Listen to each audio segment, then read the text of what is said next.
That afternoon we were going to swimming baths with school, and as usual me and Shannon paired up together straight away. When that was over, we got on the coach back together. Once we got off the coach, something didn't seem right. Because her mum told her brother was picking her up that day after school, but he never showed up. Normally if she sends one of the kids to pick Shannon up from school, they'd be waiting outside the gates before we even got there. But there was no one there.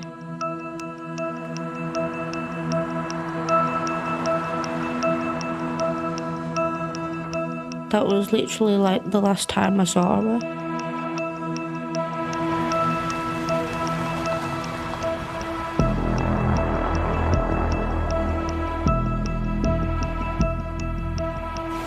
The first thing that goes through your head, if your daughter's missing, is who's got her?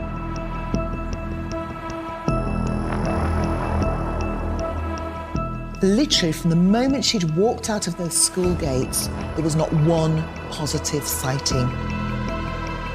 How can Shannon go missing on a estate like that when everybody knows each other? Hundreds of police are involved in a desperate search tonight.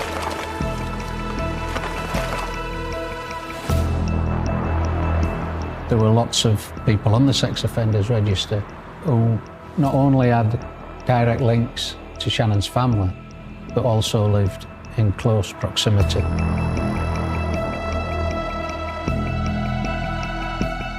But is it true?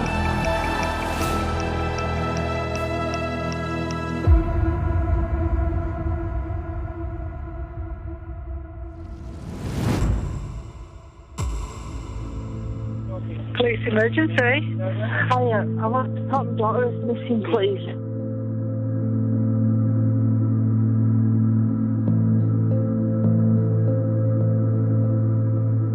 Right, how old is she? 9. 9? Yeah. When did you last see her? She went to school this morning. Have you been in touch with the school? Can they confirm whether she went to school at normal time at 3:10? Right. What did they call her? Shannon Matthews. Has she been missing before? No, it's the first time.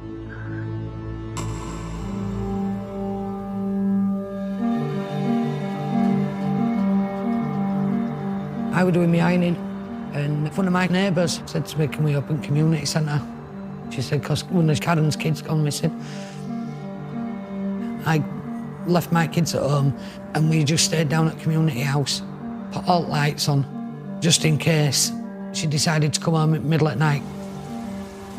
The weather were horrendous. It were raining, it were freezing, the wind were just bitter. No 9-year-old wouldn't want to be out in it.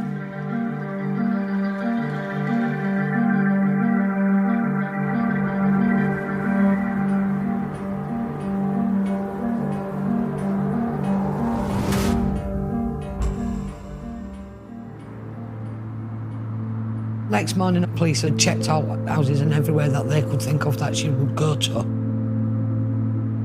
Nobody had heard aught from her. And by that time, everybody were worried.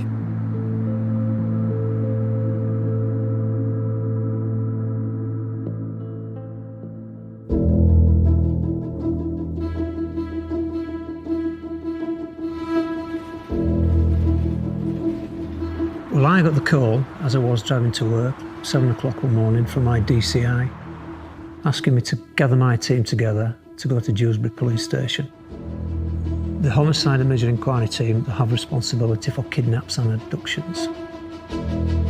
Shannon had never been missing before. It was unusual, it was out of character, and nobody had seen hiding the hair of her, basically. So West Yorkshire Police made the decision to put as many resources as possible into the search for Shannon Matthews.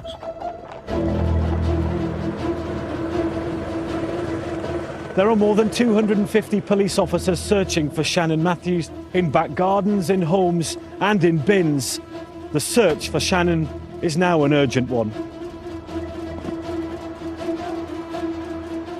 I got a call to say a young girl hadn't returned home from school. I got in my car, raced against time, put a completely new address into my sat-nav and found myself on Dewsbury Moor. By the time I arrived, the police search was in full swing. It was so cold.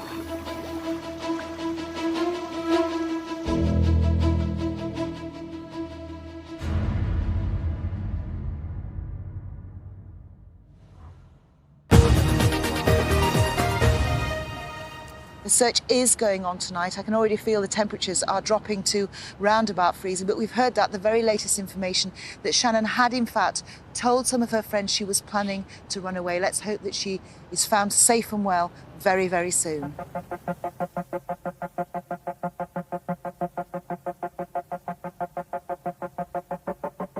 It was the second night that she were missing that everything came together. Everybody just started coming forward saying, right, is there hope we can do what we can do? And we just came up with just, all we can do is go out looking. Right, can you just come in so they can tell you where to search? My mum was the one that led the search. The street were really busy because everybody were out, like, panicking. It was crazy, everybody were just out and kids were getting upset because nobody had seen her. The first thing that goes through your head, if your daughter's missing, especially your daughter, I mean, the first thing you'd be thinking is, who's got her? What are they doing to her?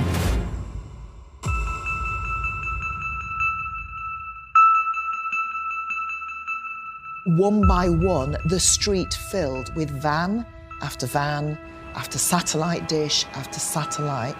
Suddenly you were becoming aware that this was a big story. Good evening. Hundreds of police are involved in a desperate search tonight for a 9-year-old girl who is missing from home in West Yorkshire. Shannon Matthews hasn't been seen since leaving school yesterday. All day today, Shannon Matthews' mother has been waiting inside the family home here, waiting in vain for her 9-year-old daughter to come home. She's been inside the house all day.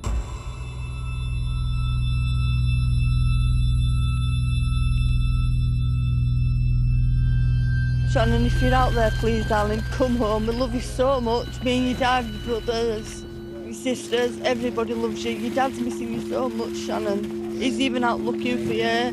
Please come home, Shannon. If you're out there, come home. If anybody's got my daughter, my beautiful Prince's daughter, please bring her home safe. On that media appeal, Karen looked rough. It looked like she cried buckets. The bags under her eyes, everything. Everybody felt for her. I was sat at home, just watching it on telly. I started crying because nobody knew what had happened.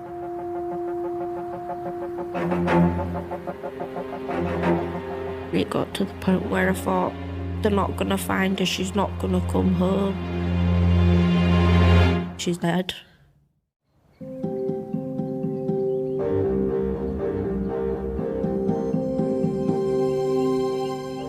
With me working at the Knowles Hill School, which was the main infant school on Moorside Estate, we used to read with the children in the class. And Shannon Matthews was one of the children that I used to read with. Shannon was a very quiet young girl. She always had a smile for me. She always seemed happy.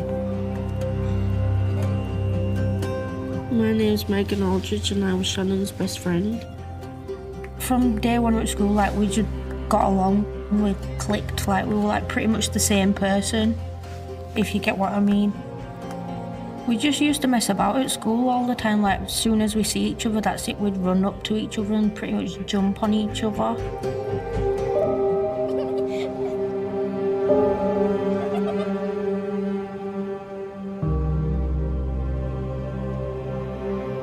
We just got along with each other more than we did with anybody else in school.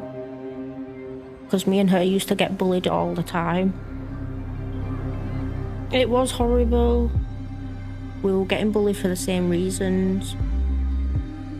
The way we used to dress and how we'd have his hair for school and stuff like that. Shannon was not the kind of child that went roaming, she'd go to school and straight home. She didn't roam around the estate like some of the children. So it was a mystery how somebody managed to kidnap Shannon, really.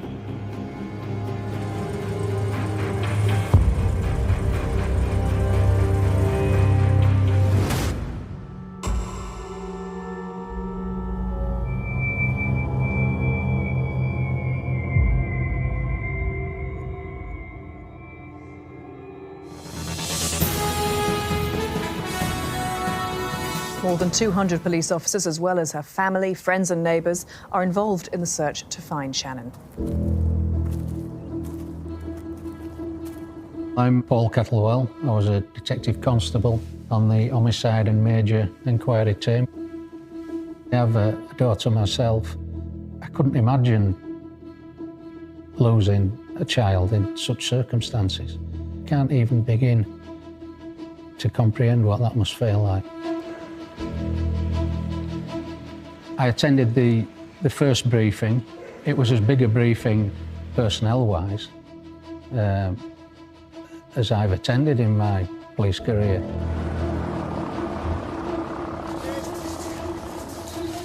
Every time we looked out that window, there were police. They had dogs. They had the sticks to search in the long bushes. The helicopter were out. They were even stopping cars to see if they'd seen Shannon.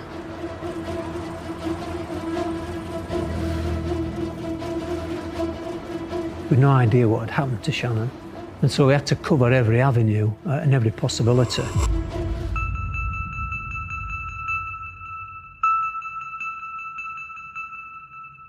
When a child goes missing, or indeed with any police investigation, the first golden rule is you've got to clear the ground from underneath your feet. You've got to know what's gone on. You need to understand your victimology.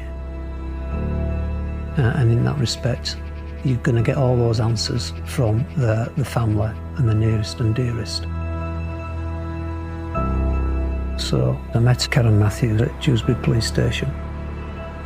I explained to Karen what we needed and what we wanted.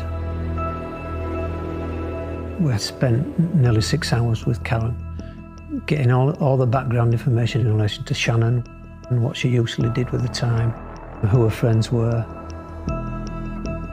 And certainly, Karen Matthews did paint a rosy picture of the family life.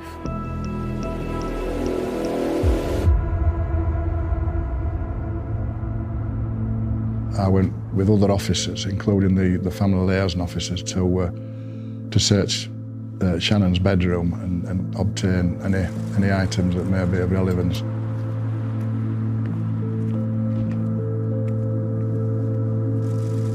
And as we entered the property, Karen never even looked up or engaged or acknowledged our entry. We just went about our business almost as though she weren't there.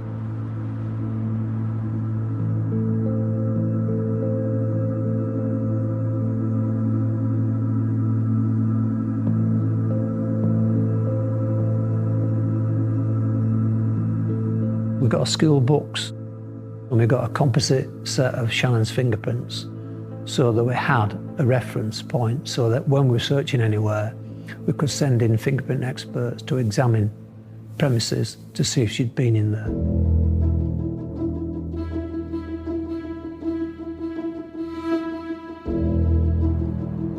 We introduced forensic scientists to those houses as well to search for traces of blood or body fluids.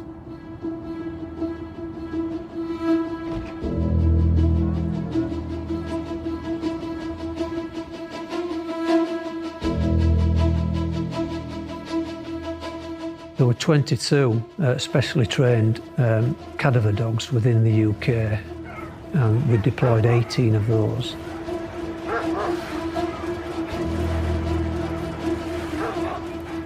They searched everybody's house. There were 5 officers and a dog that turned up to mine. They searched my kitchen, every room in my house. They put the dog up in the loft. Obviously didn't find anything, but They didn't leave any graves, like they looked everywhere.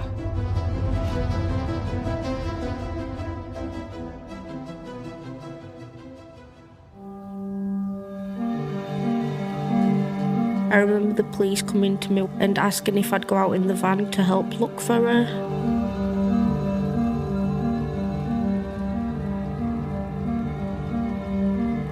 We were on like the Greenway and stuff where all foxholes and stuff like that are. They thought she might be down there, and that made me think they're not gonna find her, she's not gonna come home.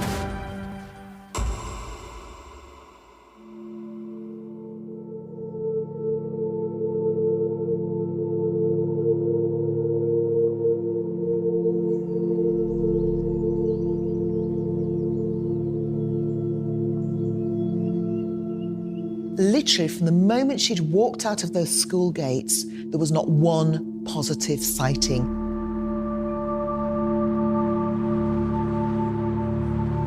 No sign. No sightings. No discovery of any belongings. It was almost as though she'd walked out of those school gates and disappeared off the face of the earth.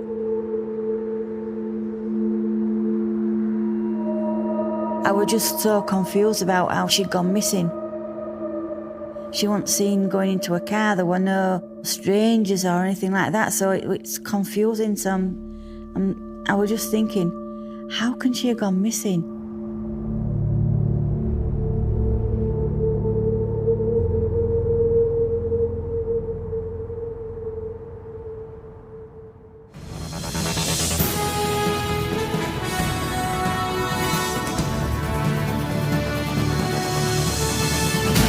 The search goes on for Shannon Matthews, still missing after 4 days.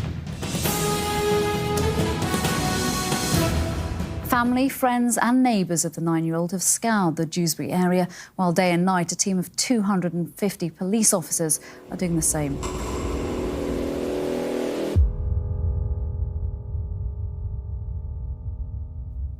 West Yorkshire Police have released new CCTV footage showing 9-year-old Shannon Matthews just before she disappeared. This was the day that she went missing. She'd been to the weekly school swimming lesson at the local baths. I remember at the time thinking, this will really help.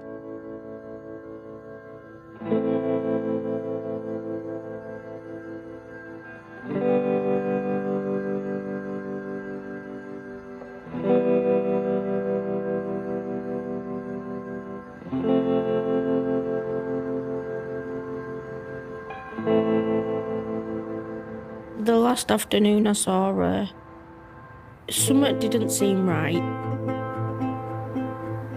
Because someone told her brother was picking her up that day after school, but he never showed up. Normally if she sends one of the kids to pick Shannon up from school, they'd be waiting outside the gates before we even got there. But there was no one there.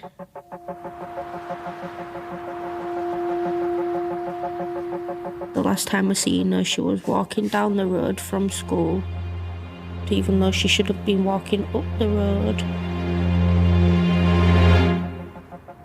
I thought it were a bit weird, especially when she wouldn't walk home on her own. She never walked home on her own.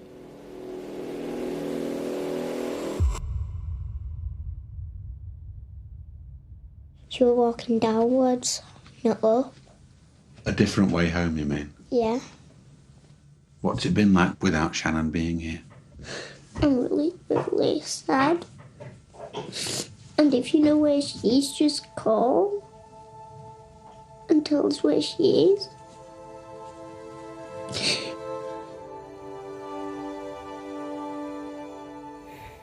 Okay.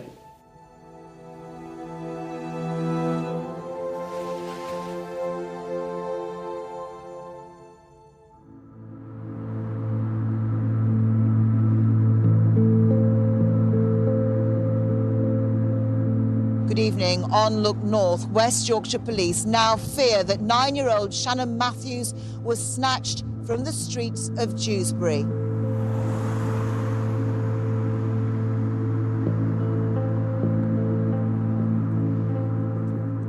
I was 18 years old when I became a journalist. My very first story was the Yorkshire Ripper.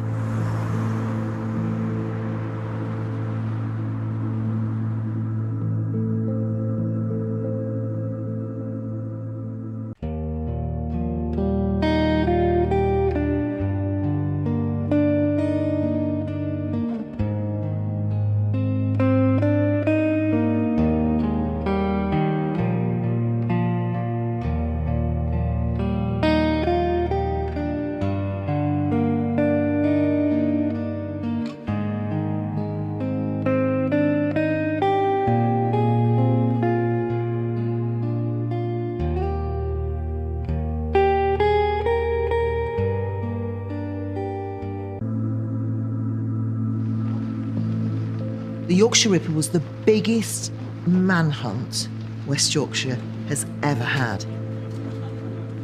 And although the time was so different, although it was a build of 5 years during the Ripper investigation that grew and grew, the same level of anxiety, the same level of anger, who could have done this, was very palpable. What police say quite categorically, that due to the number of resources they've had on the streets day and night, that if the little girl was hiding, they would have found her.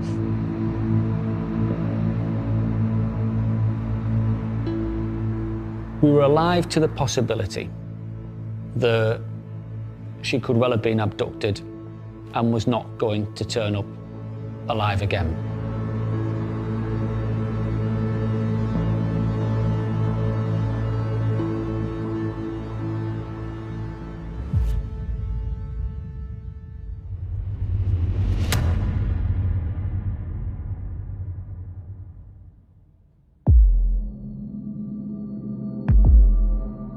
It was a surprise to everybody in the investigation team, the actual number of people who were on the sex offenders register within that locality.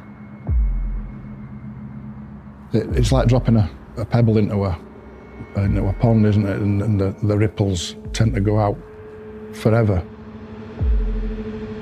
There were so many. The task ahead of us was not insurmountable, but it was going to be a serious undertaking. Nick and myself would trace, interview and eliminate, or in fact raise the profile of people of interest, people who are on the sex offenders register. Each had to be seen and alibied. The names just kept coming at us and the work just kept piling up. We knew on the estate that the coppers were checking out pedos' houses. Because they searched their houses first, they made it so obvious where pedos live. I was more amazed at how many were actually living near the schools. We've got 2 schools. We had infant school and junior school, and the amount of pedos on that footpath to both schools was unbelievable.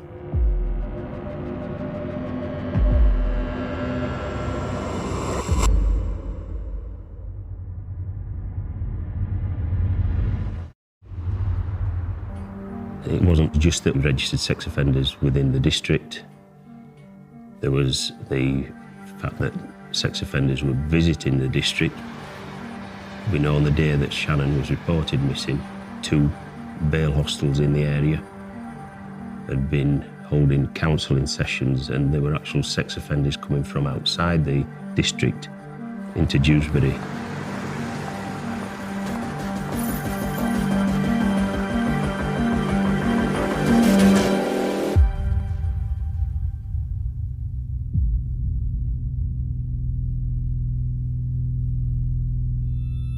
That data points to the fact that in 76% of cases where a child has been abducted for sexual purposes, they'll be found dead within 6 hours.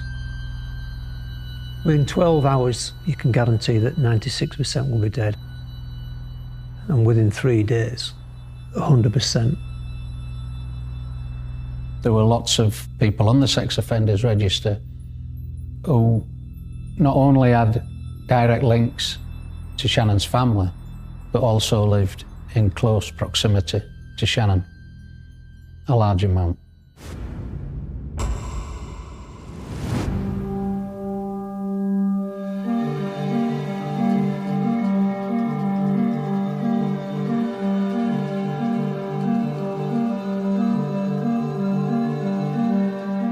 One of the tasks is to obtain a full and detailed family tree. Unfortunately, in Shannon's case, it wasn't a family tree so much as a family forest. The branches of that family tree continued almost forever.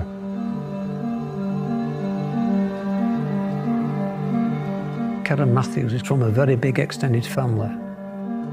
She was one of 7 children. She herself had 7 children to 5 different fathers. And so it was quite a complicated picture. Identifying all the people within that family circle to identify and go and speak to was a task in itself. We looked at close family friends and members and relatives of Shannon Matthews that needed to be interviewed and eliminated.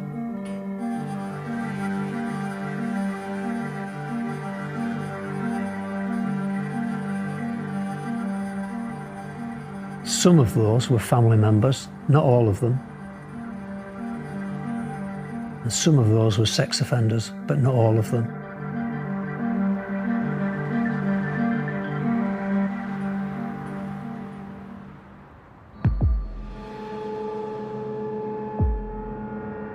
Shannon's real dad was a fella called Leon Rose. He was in his late 20s, early 30s, from a working class background in Yorkshire. He lived in a community a few miles down the road, a semi-rural town.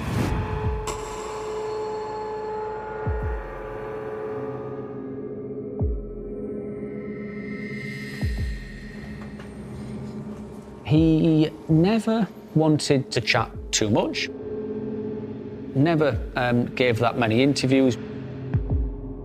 For the sake of the tape machines, just your name, please. Yeah, it's Leon Rose. Okay.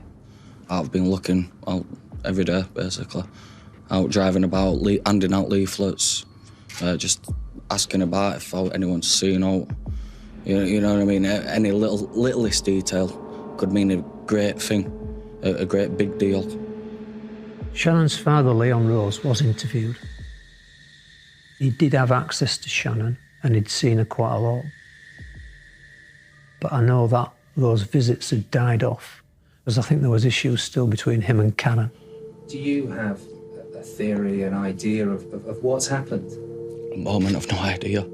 All I know is she went to go home from school, but she didn't go home. That's basically all I know. In that sense, I don't know where she's gone, what she was thinking.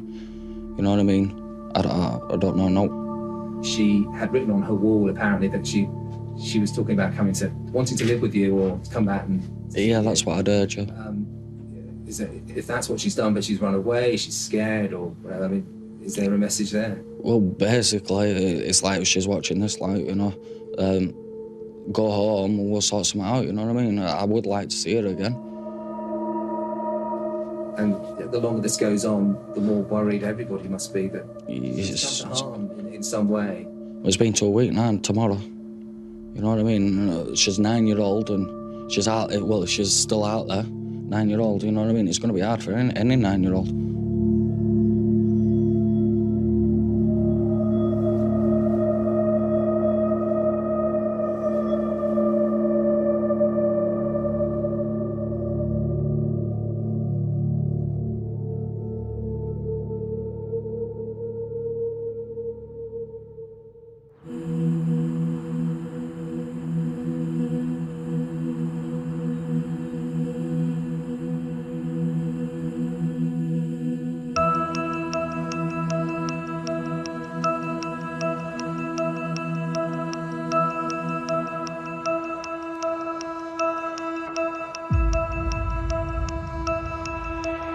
There was a note scribbled on Shannon's bedroom wall saying that she wanted to live with her dad.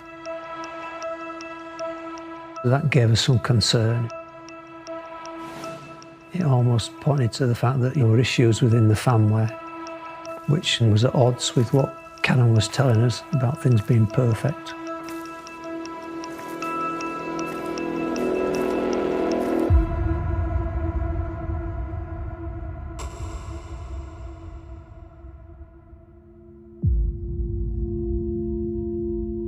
Craig Meehan was high on the suspects list early on because of his involvement with the family.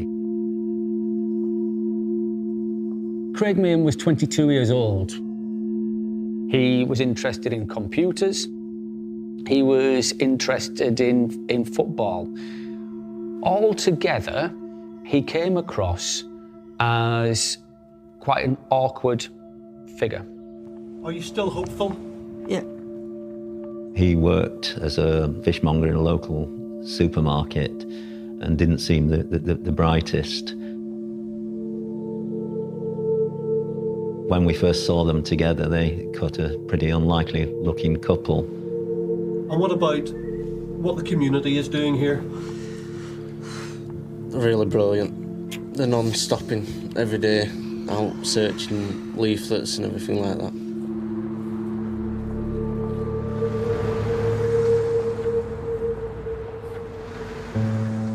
Craig Meehan just seemed weird. There was just something about him. He positioned himself in front without saying anything. You would ask him to do an interview and he'd go no, but yet he was there, wearing the T-shirt.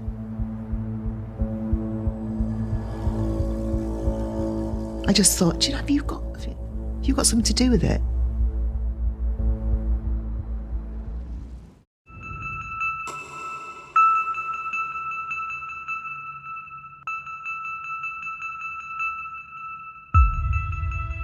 Karen's mother and father gave an interview with one of the weekend tabloids, accusing Craig of sometimes being violent towards their daughter.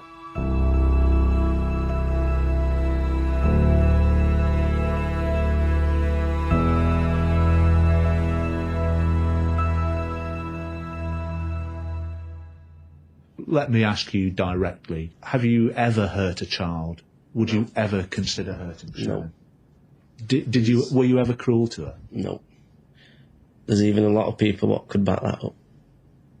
There's a lot of my friends and family around here. So they even trust me with their kids. I look after my babysit, we play, don't we? Same with I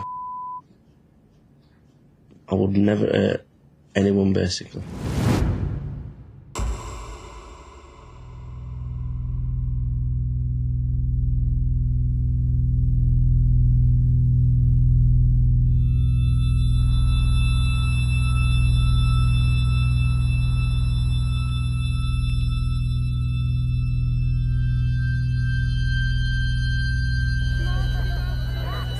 Night that we did the walk, Karen wasn't going to come down. She just said she just didn't want to. She didn't give a reason. I just told her to come down, and the community were there for her and her daughter. And I think it'd be nice if you showed your face so you can see what support is actually out there for you. Once you were talked into coming down, everything were all right. I mean, obviously, the press were all on her as soon as they clocked her. But we hid her in the middle of everybody so the press couldn't get to her. She was certainly being protected well by friends who really cared about her, who were saying, you know, she'll come out, but she's going to lead the march, but she didn't want to do any interviews.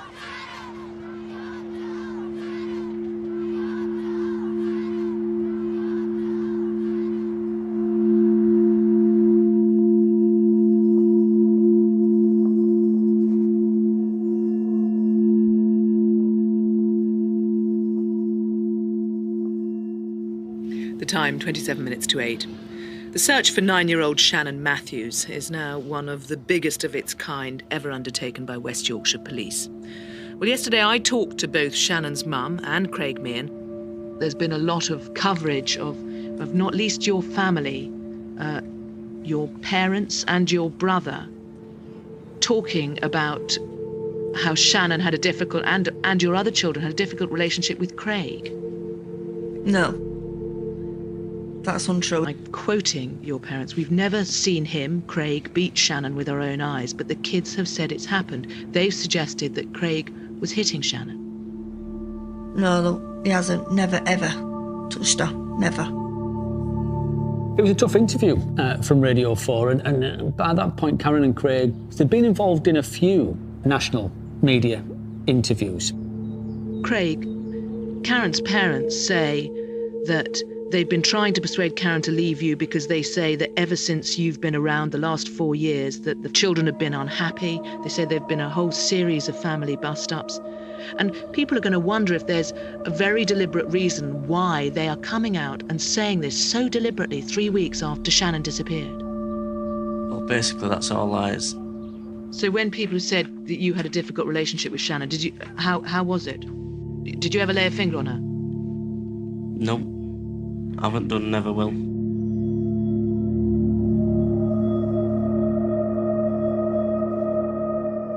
When I heard that interview, I thought this is all getting a bit suspicious. Something's not right, is it? I just think something's going on in those four walls. It's not right.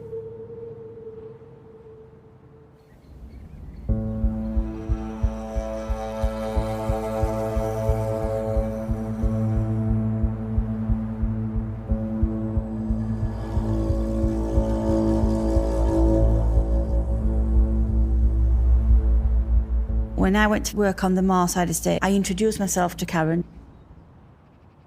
But she didn't speak to me because she classed me as a grasser. And a lot of people don't like grassers.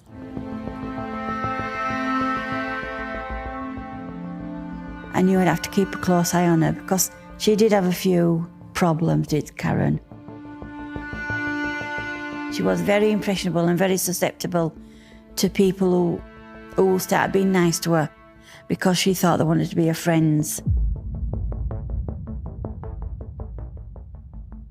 My biggest concern about Karen's house was it was like the estate party house.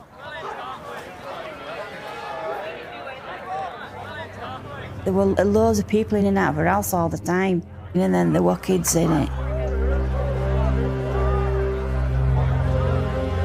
So yeah, it was one of the party houses on the estate. The biggest one.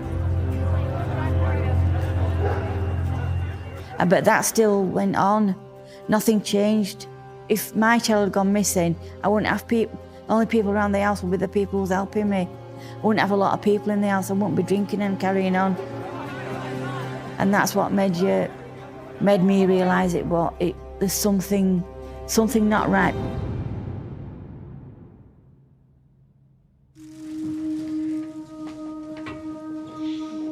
A really different Karen appeared. She'd had time to collect and compose herself.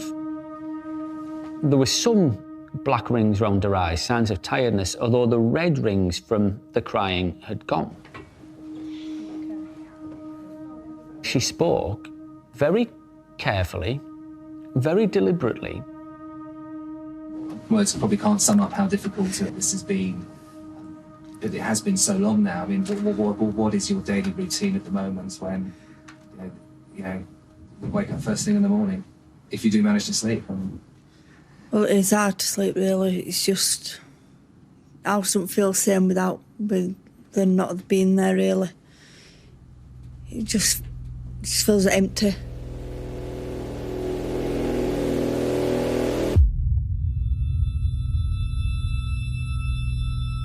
Well, I think that somebody out there who knows Shannon was supposed to probably know me as well. And I just want her home safe, really. Does it make, if it was somebody that knew her and somebody that might know you, does that in a terrible way make you suspicious of people that are close to you? It makes me think now I can't trust people who's really close to me anymore. I just can't trust them. Those words were weird. Those words seemed to point to somebody near her. Who was she referring to? Was it a slip? Was she saying what she thought the police might want her to say? Or was she just saying the first thing that came into her head? No, I can't trust people who's really close to me anymore. I just can't trust them. It just seemed odd that she was making that statement. Suddenly, it felt as though something was beginning to unfold. It suggested that she may have been holding things back and that she did know more than she was letting on.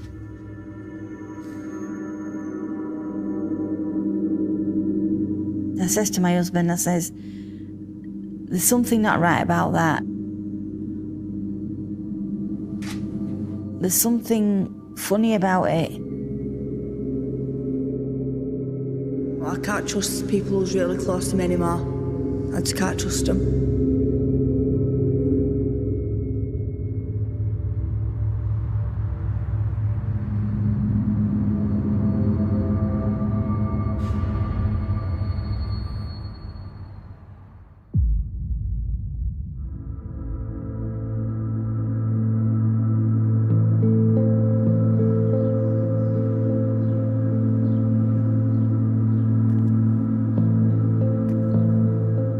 Craig led the way up the stairs.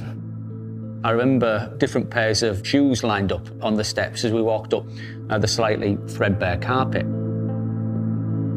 Karen was with us, but only very briefly, and she said, "I can't be in here," and very quickly left. We got to the door of the room that Shannon shared with one of her siblings, and I'll never forget, on the door of the room, scrawled on there in clearly a child's hand, it said Shannon, and name of sibling room, keep out. We go inside. The interview went on with Craig in the bedroom. But then, for whatever reason, Karen returned. And she came in so quietly, I didn't notice that she was there at first. And it wasn't until I asked her about the relationship between herself and Craig at that time that there was the first show of emotion from either of them. Karen said to Craig, "He's my rock."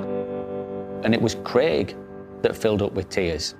And Karen said, "Don't you start now, Craig." Craig just about held it together, and the two of them hugged. What struck me afterwards was that it was Craig who had been the one that was going to show the tears, and not Karen.